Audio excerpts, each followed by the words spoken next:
in the series that is going to get you guys actually playing the guitar and away from playing boring scales, okay?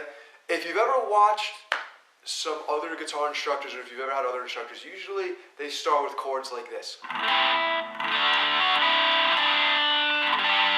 Now, while those are great, those aren't really for rock and for metal as much, and we're going to stay away from them. We're going to start somewhere else, and that's going to make us a bit different than a lot of other places. So, to start, we're going to start off learning what are called power chords. Power chords are great tools to use when you're first starting off, as they can get you to sound somewhat decent in a fairly short amount of time and can start to build up finger strength. But just be aware that power chords are incredibly overused by a lot of people because they sound great and they don't take a lot of skill to play. So you want to stay away from simply sticking to power chords the entire time as you start to move on, as you start to advance. So just know that. The way power chords work is they take the first note, the fifth note, and the eighth note from a scale and combine it into a chord. Now, I'm not too big on teaching a lot of theory, especially not right off the bat. However, it is important that you have a rough understanding of how this works. If you were to take a scale, you would have 8 notes. Now, the first note and the eighth note repeat. If you were to count each note, you would have 1, 2, 3, 4, 5, 6, 7, 8, 1, 5, 8, and there's your chord. That position is going to be the same no matter which power chord you play going on. So the exact shape for this is as follows. Your index finger will come to the 5th fret on the 6th string. Your ring finger goes on the 7th fret of the 5th string. And your pinky goes on the 7th fret of the 4th string. Now, again, the shape stays the same no matter what fret you're on. So you can play this chord on any fret.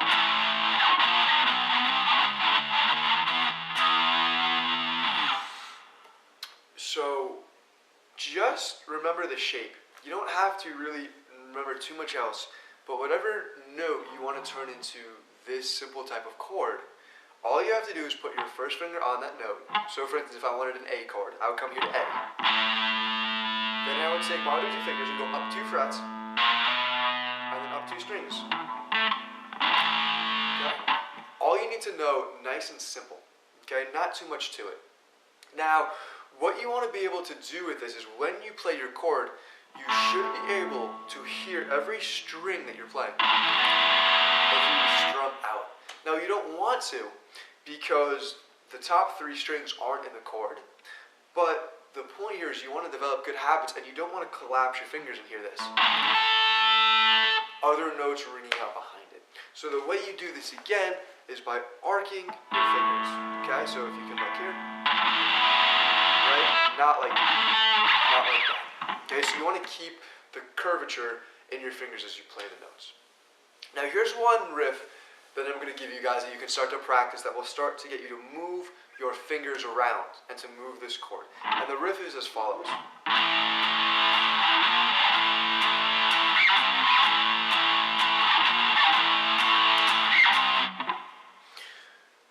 Very simple, very basic, doesn't sound too great, but again, it gets your fingers moving up and down. So let's break this down. The way this works is you are going to put your power chord shape on the 5th fret. You're going to strum 3 times. For now, just stick with down strumming. Okay, don't worry about alternate. You're then going to shift up to the 6th fret power chord. So now, your index finger's on the 6th fret of the 6th string.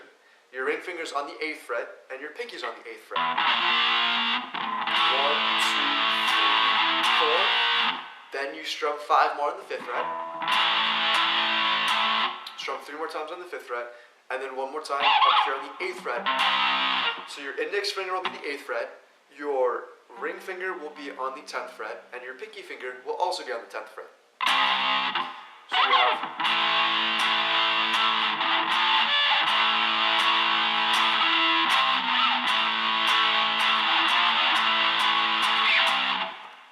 very simple. Now, one thing I want to mention is you don't want to try to slide your fingers.